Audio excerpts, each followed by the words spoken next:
औज़ुबिल्लाहि मिनश्शैतानिर्रजीम बिस्मिल्लाहिर्रहमानिर्रहीम अस्सलामु अलैकुम वरहमतुल्लाहि वबरकातुहू। सूरह अंबिया है मेरे सामने और सूरह अंबिया की आयत नंबर 78 है, पारा नंबर 17 है और को नंबर 6 है। आयत नंबर 77 तक ज़िक्र अंबिया अलैहिस्सलाम का चल रहा है और अंबिया अलैहिस्सलाम में से जो 77 आयत में ज़िक्र है वो हज़रत नूह अलैहिस्सलाम का और नूह अलैहिस्सलाम की कौम का है। और नूह अलैहिस्सलाम के लंबे अरसे तक अपनी कौम में तबलीग करना और कुछ लोगों के सिवा कोई ईमान ना लाना और फिर नूह अलैहिस्सलाम की वहाँ से हिजरत और कौम का गर्क होना ज़िक्र हुआ। अब आगे आयत नंबर 78 में अल्लाह तबारक व तआला नबी का ज़िक्र फरमा रहे हैं दाऊद अलैहिस्सलाम और सुलेमान अलैहिस्सलाम का। नाम अल्लाह तबारक व तआला ने दोनों के इकट्ठे लिए, लेकिन बाद में थोड़ा दूसरी आयत में सुलेमान अलैहिस्सलाम का अलग ज़िक्र भी आएगा। और ये याद रहे कि दाऊद अलैहिस्सलाम सुलेमान अलैहिस्सलाम के वालिद थे और दाऊद अलैहिस्सलाम वो पैगम्बर हैं जिन पर ज़बूर नाज़िल हुई। और दाऊद अलैहिस्सलाम इतने खुश इल्हान थे कि जब आप अपनी ज़बूर की तलावत करते थे तो परिंदे और चरिंद परिंदे और पहाड़ और सारी चीज़ें जमा होके आपकी तलावत सुनते थे।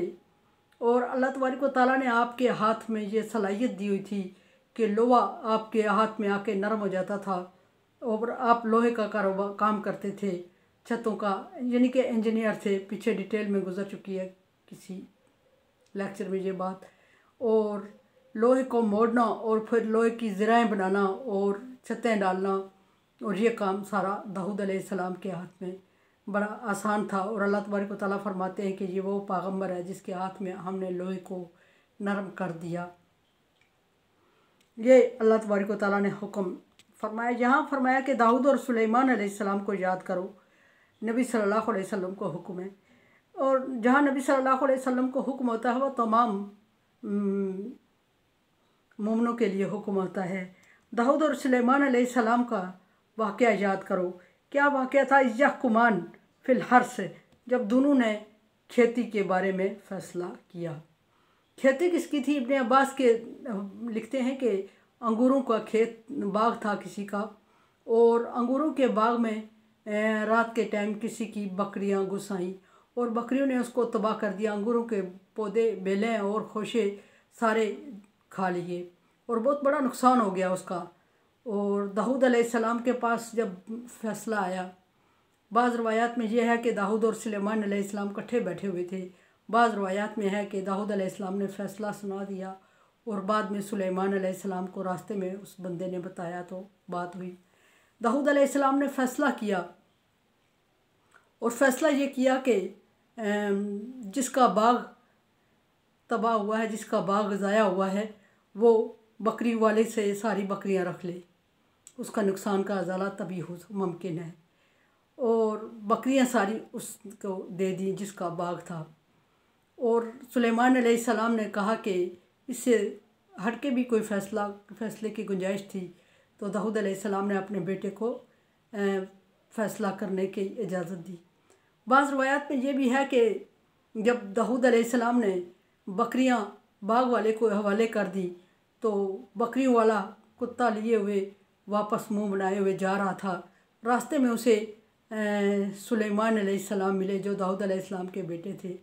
तो सुलेमान अलैहिस्सलाम ने उस शख्स से पूछा कि तुझे क्या हुआ, क्या फ़ैसला हुआ आपके दरमियान?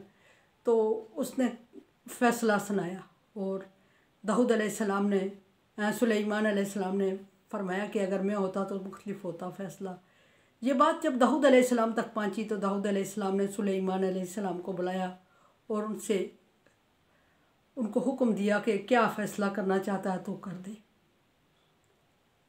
यहाँ ये इस यहकुमान फिल हर्स, जब खेत के बारे में या बाग के बारे में दाऊद अलैहिस्सलाम ने हुक्म दिया। इस नफशत फ़ीही गनमुल कौम, जब एक कबीले की बकरियों ने दूसरे कबीले के बाग को खा लिया या तबाह कर लिया, चर लिया। तो फरमाया कि कुन्ना लिही हुक्मिहिम शाहिदीन, और फरमाया कि मैं उस वक्त उनके हुक्म में गवाह था, उनके फ़ैसले में गवाह था। अब फैसले में गवाह था क्या, मतलब कि फ़ैसला दाऊद अलैहिस्सलाम ने जब किया तो अल्लाह तबारक व तआला हर फैसले में गवाह है। अल्लाह तबारक व तआला ने दाऊद अलैहिस्सलाम का फ़ैसला देखा और फिर सुलेमान अलैहिस्सलाम को सिखा दिया। फ़फ़हमनाहा सुलेमान, और मौजूद था और मैंने सुलेमान अलैहिस्सलाम को एक तरकीब या एक जहन में बात डाल दी, फ़ैसला डाल दिया, सुलेमान अलैहिस्सलाम को सिखा दिया। कुल्लन आतैना हुक्मन व इल्मन, उनमें से दोनों पैगम्बर ऐसे थे जिनको मैंने हिकमत और इल्म से नवाजा था। ये बात नहीं कि दाऊद अलैहिस्सलाम के पास इल्म नहीं था, बल्कि दोनों के पास आला पाए का इल्म मौजूद था। लेकिन चूँकि फ़ैसला अल्लाह तबारक व तआला ने सुलेमान अलैहिस्सलाम से करवाना था, सो उनके जहन में बात डाल दी। वसख़रना मा दाऊद जिबाल, और दाऊद अलैहिस्सलाम का तारीफ़ करते हुए अल्लाह तबारक व तआला ने फरमाया कि दाऊद अलैहिस्सलाम को लिए मैंने पहाड़ों को और परिंदों को मसख़र कर दिया था और हम ही करने वाले थे ऐसा। अब यहाँ बात चलती है कि फ़ैसला क्या हुआ। फ़ैसला ये हुआ कि जब दाऊद अलैहिस्सलाम ने तो फ़ैसला सुना दिया कि बकरियों वाले के हवाले, बकरियाँ सारी बाग वाले के हवाले कर दी जाएँ ताकि उसके नुकसान का अज़ाला हो जाए। और सुलेमान अलैहिस्सलाम ने उस फ़ैसले को टोक दिया कि मैं होता तो कुछ और फ़ैसला होता। जब दाऊद अलैहिस्सलाम को पता चलता है तो उन्होंने सुलेमान अलैहिस्सलाम को बुला के फ़ैसले का इख्तियार दिया। देखते हैं कि सुलेमान अलैहिस्सलाम ने क्या फ़ैसला किया। सुलेमान अलैहिस्सलाम ने फ़ैसला किया कि बकरियां बाग वाले के हवाले कर दी जाएं और बकरियां होंगी बकरियों वाले की ही, लेकिन जो उनका नफ़ा होगा, जो बच्चे देंगी, जो दूध होगा, वो बाग वाला इस्तेमाल करता रहेगा और बाग बकरियों वाले के हवाले कर दिया जाए और वो बाग की निगहदाश्त करेगा, निगरानी करेगा और बाग के अंगूर की बेलों की निगहदाश्त करता हुआ उनको पहली हालत में पहुँचने तक उनकी हिफाजत और कफ़ालत करता रहेगा। जब बाग अपनी पहली हालत में पहुँच जाएगा तो बाग वाले के हवाले कर दिया जाएगा और बकरियों का जो नफ़ा होगा वो बाग वाले का होगा और बकरियां जो होंगी वो बकरियों वाले को पहुँच जाएंगी। ये फ़ैसला अल्लाह तबारक व तआला ने सुलेमान अलैहिस्सलाम से करवाया और इस पे मुत्तफ़िक हो गए दोनों। और बाद में भी नबी सल्लल्लाहु अलैहि वसल्लम के दौर में किसी ऊँटनी ने किसी बाग को चर लिया था तो आपने भी यही फ़ैसला किया। लेकिन इसमें एक रवायत यह है कि बकरियां अगर या कोई खेत या बाग का नुकसान अगर दिन के टाइम होता है, ये रात के चरने की बात है। यहाँ जो लफ्ज़ बोला गया है वो नफ़ाशत, ये रात का चरना होता है। और अगर दिन के टाइम है तो फिर बाग वाले को अपना नुकसान का अज़ाला ख़ुद करना होगा, इसलिए कि दिन के टाइम बाग वाले पे अपने बाग या अपने खेतों की निगरानी उसके ज़िम्मे है, वो ख़ुद करे। अबू सईद इब्न मुआविया को जब काजी के ओहदे की ऑफ़र की गई तो वो हज़रत हसन से मिले और रोने लग गए। हज़रत हसन ने रोने की वजह पूछी तो उन्होंने कहा कि काजी अगर इज्तिहाद करेगा तो भी, काजी अगर अपनी मर्ज़ी से करेगा तो भी जहन्नमी है, इज्तिहाद करेगा तो भी जहन्नमी है। हाँ, उसका इज्तिहाद अगर अल्लाह के हुक्म से मुताबिकत रख गया तो फिर ही उसकी बख्शिश है।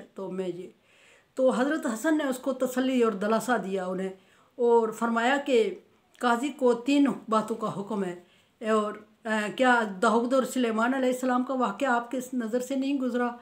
सुलेमान अलैहिस्सलाम की तारीफ़ तो अल्लाह तबारक व तआला ने ज़रूर की, लेकिन दाऊद अलैहिस्सलाम की सरजनश नहीं की।